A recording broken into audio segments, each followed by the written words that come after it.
सिर्फ संसद भवन की बात नहीं है, भीड़ ने तो वहां के राष्ट्रपति का घर भी नहीं छोड़ा। प्रदर्शनकारियों का गुस्सा राष्ट्रपति रामचंद्र पौडेल के घर पर फूटा। प्रदर्शनकारियों ने राष्ट्रपति पौडेल के घर पर भी कब्जा किया और उनके घर को आग लगा दी। इस वीडियो में आप नेपाल के राष्ट्रपति आवास को जलते हुए देख सकते हैं कि प्रेसिडेंट का घर जला दिया। ऐसा नहीं है कि सिर्फ मौजूदा सरकार के मंत्रियों पर ही गुस्सा फूटा, सिर्फ उन्हीं की पिटाई हुई या उन्हीं के घर जलाए गए। चाहे मौजूदा मंत्री हो या पूर्व नेता, सब पर भीड़ का गुस्सा फूटा। पूर्व प्रधानमंत्रियों के घरों पर भी अटैक हुआ और इसलिए भी सवाल उठ रहा है कि अगर मौजूदा सरकार के खिलाफ गुस्सा था तो समझा जा सकता है सारे पूर्व प्रधानमंत्री, नेता, सब पर गुस्सा कैसे। इस वीडियो में प्रदर्शनकारी जलते हुए टायर जिस घर के अंदर फेंक रहे हैं, यह घर नेपाल के पूर्व प्रधानमंत्री पुष्पकमल दहल प्रचंड का घर है। नेपाल के एक और पूर्व प्रधानमंत्री हैं झलनाथ खनाल। उनकी पत्नी को तो जिंदा जला दिया लोगों ने। पूर्व प्रधानमंत्री झलनाथ खनाल के घर में भी आगजनी हुई। प्रदर्शनकारियों की भीड़ ने उनके घर को आग के हवाले कर दिया। जिस वक्त झलनाथ खनाल के घर को आग लगाई गई, उनकी पत्नी राज्य लक्ष्मी चित्रकार घर में ही थी। दावा किया जा रहा है कि प्रदर्शनकारियों ने झलनाथ खनाल की पत्नी को घर के अंदर बंद करके आग लगा दी, जिनकी जिंदा जलकर मौत हो गई। और इसलिए सवाल उठ रहा है कि क्या यह जेन-ज़ी का सिर्फ प्रदर्शन है या इसके पीछे बहुत बड़ी साजिश है। ये कौन से युवा हैं जो किसी को जिंदा जला दे रहे हैं। आपका गुस्सा हो सकता है, समझ में आता है, लेकिन आप किसी को घर में बंद करके महिला को जिंदा जला रहे हैं। पूर्व प्रधानमंत्री की पत्नी है, यही दोष है। आप कह रहे हैं कि ओली को मैं सड़क पर मार दूंगा, मैं जिंदा जला दूंगा। इसी तरह से आप देखिए कि नेपाल के पूर्व पीएम शेर बहादुर देउबा भी भीड़ के गुस्से का शिकार बने। यह वीडियो देउबा के घर पर हमले के वक्त का है, जब प्रदर्शनकारियों ने उन पर और उनकी पत्नी पर हमला कर दिया। इस हमले में जो वीडियो सामने आए हैं उसमें भीड़ देउबा और उनकी पत्नी को पीट रही है और वो लहूलुहान हालत में दिख रहे हैं। ये पूर्व प्रधानमंत्री हैं नेपाल के देउबा, और उनकी पत्नी आरजू देउबा नेपाल की विदेश मंत्री भी हैं। आप सोचिए कि महिलाओं को भी नहीं छोड़ा जा रहा भाई, उनको भी मारा पीटा जा रहा है, जिंदा जला दिया जा रहा है। नेपाल में 3 बड़े और मुख्य राजनीतिक दल हैं और तीनों के ही खिलाफ नेपाल में प्रदर्शनकारी बवाल काट रहे हैं। आज प्रदर्शनकारियों ने ओली की पार्टी सीपीएन यूएमएल के दफ्तर पर भी अटैक किया। वहां पहले जमकर तोड़फोड़ मचाई और उसके बाद दफ्तर की बिल्डिंग को आग के हवाले कर दिया। काठमांडू में प्रदर्शनकारियों ने कम्युनिस्ट पार्टी के मुख्यालय पर भी धावा बोल दिया और कम्युनिस्ट पार्टी का झंडा फाड़ दिया। इसका वीडियो भी वायरल हो रहा है। प्रदर्शनकारियों की भीड़ ने आज नेपाल कांग्रेस के दफ्तर पर भी अटैक किया।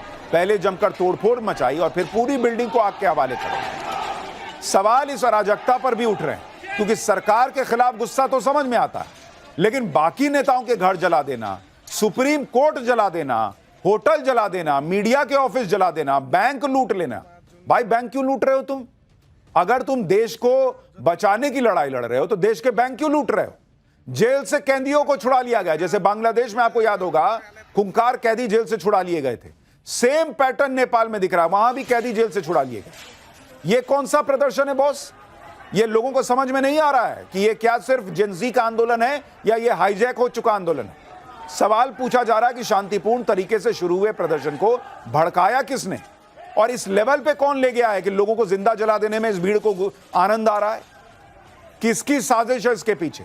क्योंकि आप ये देखिए कि काठमांडू में प्रदर्शनकारियों ने सुप्रीम कोर्ट में आग लगाई। नेपाल में विरोध के नाम पर काठमांडू के हिल्टन होटल को आग के हवाले कर दिया। होटल क्यों जलाए भाई? होटल का क्या काम? देश में आपको लगता है भ्रष्टाचार है, आपको लगता है सोशल मीडिया क्यों बंद कर दिया? होटल ने क्या किया था तुम्हारा? होटल क्यों जला दिए? नेपाल के सबसे बड़े मीडिया हाउस की बिल्डिंग को आग लगा दी। जहां नेपाल के बड़े अखबार काठमांडू टाइम्स, कांतिपुर पब्लिकेशन जैसे मीडिया हाउसेस के दफ्तर हैं, देखिए उसको फूंक दिया। मतलब कोई सिरपैरी नहीं दिख रहा है इस आंदोलन का। अब जिसको मन उसको आग लगा दे रहे हैं, जिंदा जला दे रहे हैं। खबर है कि प्रदर्शनकारियों ने अब बैंकों को भी निशाना बनाना शुरू किया। काठमांडू में राष्ट्रीय वाणिज्य बैंक और हिमालयन बैंक को निशाना बनाया गया, जहां लोगों ने बैंक में घुसकर तोड़फोड़ मचा दी और लूटपाट कर दी। ये कौन सा जेन-ज़ी है भाई जो बैंक में लूटपाट कर रहा है, लोगों को जिंदा जला रहा है? नेपाल में जो विरोध प्रदर्शन सोशल मीडिया बैन के खिलाफ शुरू हुआ, फिर इसने भ्रष्टाचार के खिलाफ आंदोलन का रूप लिया। उसने नेपाल में आज अराजकता मचा के रख दी। नेपाल में कानून व्यवस्था किस तरह पूरी तरह ध्वस्त हो चुकी है, आप तस्वीरें देखिए। ये तस्वीरें काठमांडू की कैलाली जेल की हैं, जहां प्रदर्शनकारियों ने अटैक कर दिया और जेल की गाड़ियां तोड़ दी। जेल पर हमले के बाद पुलिस और जेल स्टाफ जान बचाकर भागे और जेल में बंद सैकड़ों कैदी फरार हो गए। अब अगर ये आम लोगों का आंदोलन है, ये कौन से आम लोग हैं बॉस जो कैदी को छुड़ा ले रहे हैं? ये सवाल मन में नहीं आएगा। ये सवाल पूछने की बजाय इस आंदोलन की तस्वीरें दे रही हैं कि कौन से आम लोग हैं जो किसी आम आदमी को जिंदा जला दे रहे हैं, कौन से आम लोग हैं जो बैंक लूट ले रहे हैं, ये कौन सी आम पब्लिक है जो कैदी को छुड़ा ले रही है। नेपाल के कोटेश्वर में तैनात 3 पुलिस अधिकारियों की प्रदर्शनकारियों ने बेरहमी से हत्या कर दी। ये कौन सी पब्लिक है बॉस जो पुलिस को मार दे रही है? आम पब्लिक हत्यारी बन गई।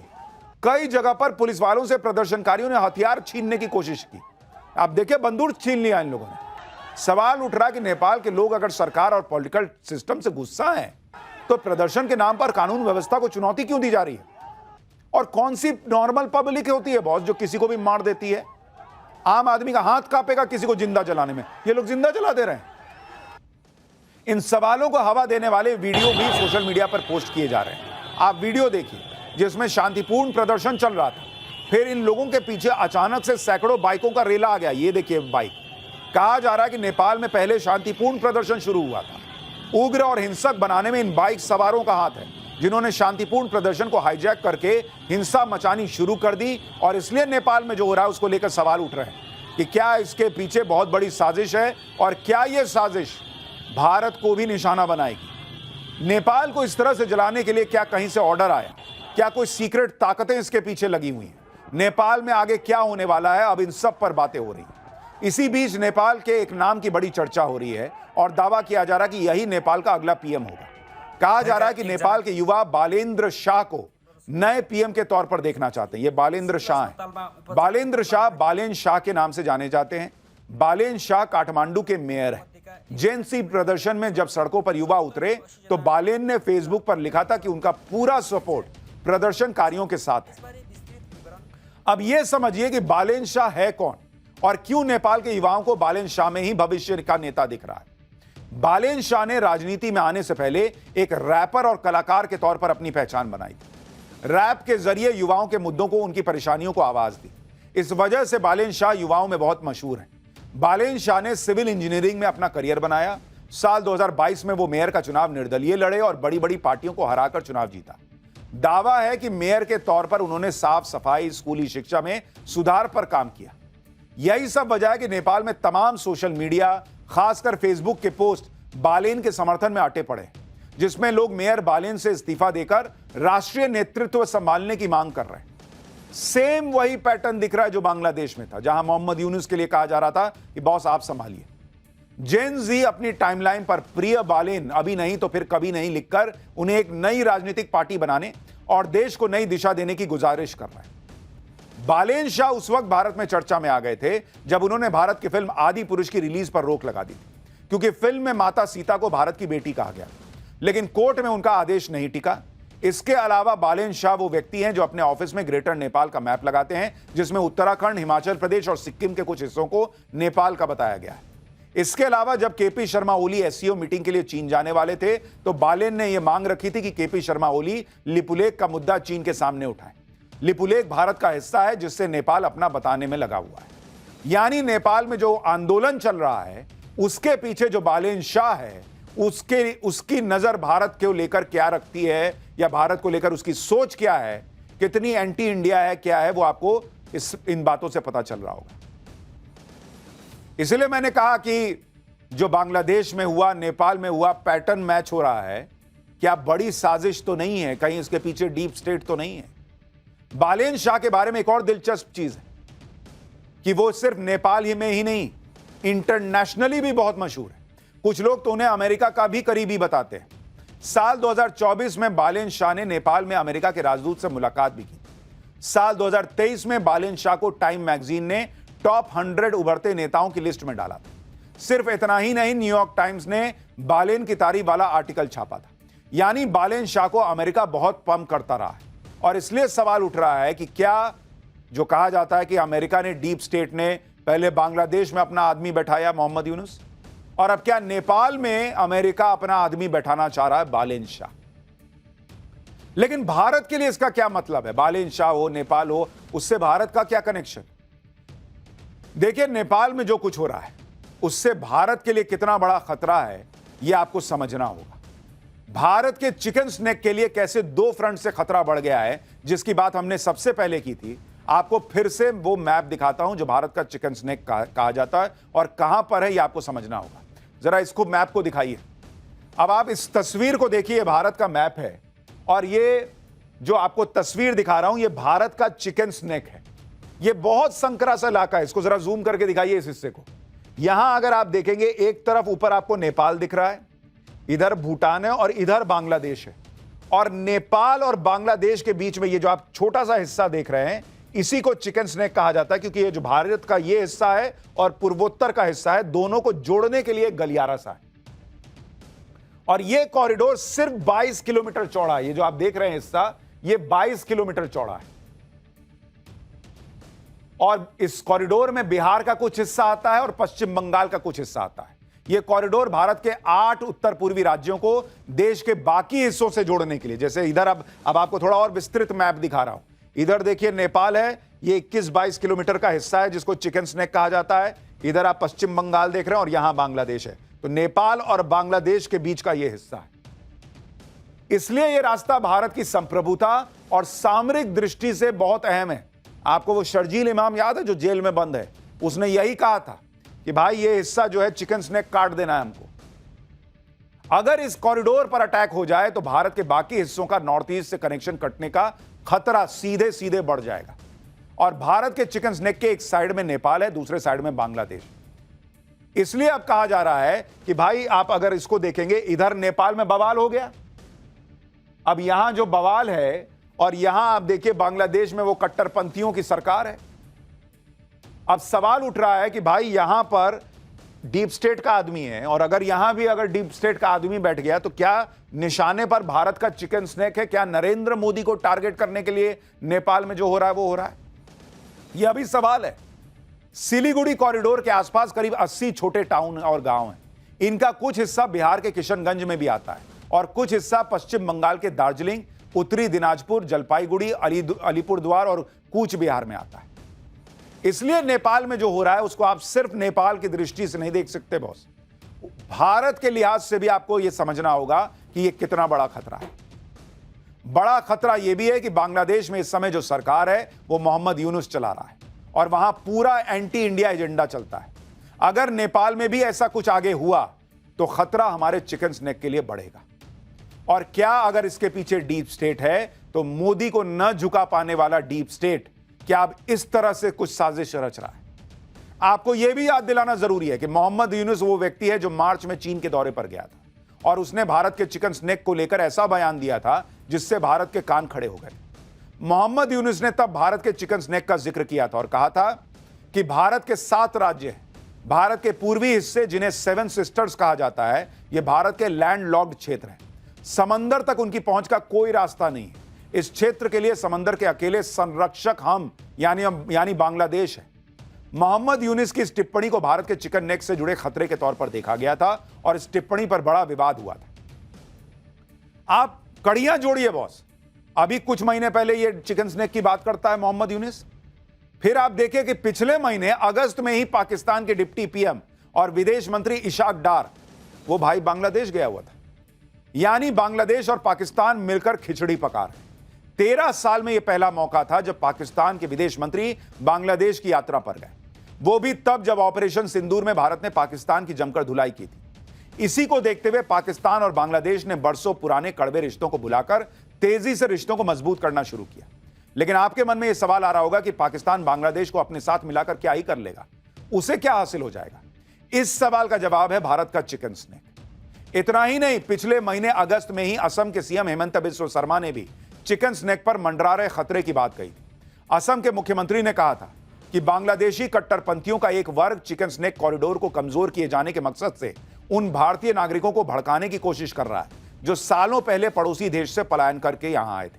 सीएम ने दावा किया था कि सीमावर्ती क्षेत्रों, विशेष तौर से धुबरी जिले में लोगों को उनकी मौलिकता की याद दिलाने के लिए एक साजिश रची जा रही है। मुख्यमंत्री ने कहा कि चिकन स्नेक और उसके आसपास रहने वाले अधिकतर लोग मूल रूप से बांग्लादेश से आए थे और बाद में उन्होंने अपने यहां आने के साल के आधार पर भारतीय नागरिकता ले ली। आने वाले दिनों में यह एक बहुत गंभीर सुरक्षा का खतरा बनने वाला है। धुबरी में स्थिति बहुत नाजुक है। आप असम के मुख्यमंत्री के इस बयान से समझ सकते हैं कि कैसे भारत का चिकन स्नेक बांग्लादेश की साइड से तो सीधे सीधे निशाने पर है, और अब नेपाल में उठापटक के बाद भारत का चिकन स्नेक दोनों तरफ से घिर गया है। अब आप यह भी समझिए कि नेपाल और बांग्लादेश के कौन से हिस्से हैं जो सिलीगुड़ी कॉरिडोर से अटैच होते हैं, और कैसे नेपाल में उथल पुथल सीधे चिकन स्नेक के लिए खतरा है। सिलीगुड़ी के पास भारत की साइड से पानी टंकी है और नेपाल की साइड से काकर भिट्टा। यह बॉर्डर ट्रेड और ट्रैवल के लिए बहुत अहम रूट है। यह भारत और नेपाल के बीच एक लोकप्रिय रास्ता है। पानी टंकी का इलाका पश्चिम बंगाल में है, जबकि नेपाल में काकर भिट्टा का इलाका नेपाल के झापा जिले में आता है। और कमाल की बात यह है कि केपी शर्मा ओली भी झापा जिले से ही आते हैं। यानी सिलीगुड़ी कॉरिडोर से नेपाल के बीच अच्छी कनेक्टिविटी है, ट्रेड और ट्रैवल का रूट है। इस वजह से नेपाल में अगर उथल पुथल मची तो भारत के चिकन स्नेक पर खतरा बढ़ जाएगा। यानी यह क्लियर है कि बांग्लादेश की नजर भारत के चिकन स्नेक पर तो है। यह भी क्लियर है कि पाकिस्तान बांग्लादेश से नजदीकी बढ़ा रहा है ताकि भारत को परेशान किया जा सके। अगर बांग्लादेश में शेख हसीना की सरकार होती तो भारत को परेशान होने की जरूरत नहीं थी। शेख हसीना ने अपने टाइम पर भारत विरोधी कट्टरपंथियों की आवाज को टाइट करके रखा हुआ था, लेकिन बांग्लादेश में उनकी सरकार गिरा दी गई। उनके तख्ता पलट के पीछे अमेरिका की डीप स्टेट का हाथ बताया गया। खुद शेख हसीना ने इशारों में बताया था कि उन्होंने अमेरिका के एयरबेस बनाने के प्रस्ताव को ठुकरा दिया था। दावा है इसी चक्कर में उनकी कुर्सी चली गई, और ठीक वैसे ही गई जैसे अभी नेपाल के पीएम की कुर्सी चली गई। कमाल की बात यह है कि बांग्लादेश हो या नेपाल, दोनों जगह ही तख्ता पलट के पीछे अमेरिका का नाम आ रहा है। और यह बात भी किसी से छिपी नहीं है कि जो देश या नेता अमेरिका से भिड़ते हैं, अमेरिका उनकी कुर्सी छीनने के लिए पर्दे के पीछे खेल करता है। पीएम मोदी के सामने चैलेंज इसलिए भी बढ़ गया है क्योंकि वो अमेरिका से एक आर्थिक युद्ध भी लड़ रहे हैं। यह टैरिफ वाला युद्ध है जिसे अमेरिकी राष्ट्रपति ने शुरू किया, और अब ट्रंप के सहयोगी भारत को लगातार टारगेट कर रहे हैं। ट्रंप के ट्रेड सलाहकार पीटर नवारो ने एक बार फिर भारत के खिलाफ जहर उगला है। पीटर नवारो ने धमकी भरे लहजे में कहा है कि भारत को कभी तो अमेरिका की बात माननी होगी। ऐसा नहीं हुआ तो भारत को रूस और चीन के साथ खड़ा नजर आना होगा, और यह भारत के लिए अच्छा नहीं होगा। पीटर ने कल हुई ब्रिक्स की बैठक को लेकर भी जहर उगला और कहा कि इनमें यानी ब्रिक्स से कोई भी देश अमेरिका को सामान बेचे बिना टिक नहीं पाएगा। जब वे अमेरिका को सामान बेचते हैं तो वो वैम्पायर की तरह होते हैं जो अपनी अनुचित व्यापार प्रथाओं से हमारा खून चूस रहे होते हैं। पीटर नेवरो ने कहा कि मुझे नहीं पता कि ब्रिक्स कैसे एकजुट होता है, एक साथ कैसे रहता है, क्योंकि ऐतिहासिक रूप से वे एक दूसरे से नफरत करते हैं और एक दूसरे को मारते हैं। एक तरफ अमेरिका का चैलेंज है और इस बीच भारत के पड़ोस में बवाल मच गया नेपाल में। और आप ये भी देखिए इंडी गठबंधन के नेता इस आग में अपने लिए सियासी फायदा भी देखने लगे। जैसे शिवसेना यूबीटी के सांसद संजय राउत ने कहा कि नेपाल जैसी स्थिति किसी भी देश में पैदा हो सकती है, सावधान। ये क्या कहने का मतलब है बॉस कि नेपाल जैसी स्थिति किसी भी देश में हो सकती है? भारत माता की जय, वंदे मातरम। इसी तरह समाजवादी पार्टी के नेता आईपी सिंह ने लिखा कि आज नेपाल कल भारत का नंबर है। आईपी सिंह ने कहा कि 75+ तानाशाह हटाओ, हिंदुस्तान बचाओ। 90% बेरोजगार युवा घर घर बैठा है। युवाओं जागो और सत्ता संभालो। 75+ तानाशाह सत्ता नहीं छोड़ना चाहता। 16,000 करोड़ के विमान से हर महीने विदेश यात्रा पर अरबों रुपए फूकता है। यानी इंडी गठबंधन के नेता नेपाल में जो हो रहा है उसमें भारत में अपने लिए अपॉर्चुनिटी देख रहे हैं क्या? भारत के युवाओं को भड़का रहे हैं क्या? बांग्लादेश में तख्ता पलट के वक्त इंडी गठबंधन के नेता ऐसे ही बयान दे रहे थे, लेकिन बांग्लादेश की आग की आंच को पीएम मोदी ने भारत तक पहुंचने ही नहीं दिया। यानी नरेंद्र मोदी को हर तरफ से घेरने की कोशिश की जा रही है। और इसलिए हमने कहा कि यह चिकन स्नेक का मुद्दा बड़ा इंपॉर्टेंट है, क्योंकि बांग्लादेश में कट्टरपंथी, नेपाल में अगर डीप स्टेट का आदमी बैठ गया, उधर मुनीर वहां ट्रंप को पूरा मक्खन लगा रहा है। ये लोग नरेंद्र मोदी को झुका नहीं पा रहे, भारत को झुका नहीं पा रहे, तो किसी भी लेवल पे जा सकते हैं बॉस। लेकिन जहां तक चिकन स्नेक की बात है, नरेंद्र मोदी ने चिकन स्नेक के लिए तगड़ी तैयारी भी कर रखी है। सिलीगुड़ी कॉरिडोर पर भारत की सुरक्षा लेयर बहुत मजबूत रखी गई। भारतीय सेना इस कॉरिडोर को अपनी सबसे मजबूत डिफेंस लाइन बताती है।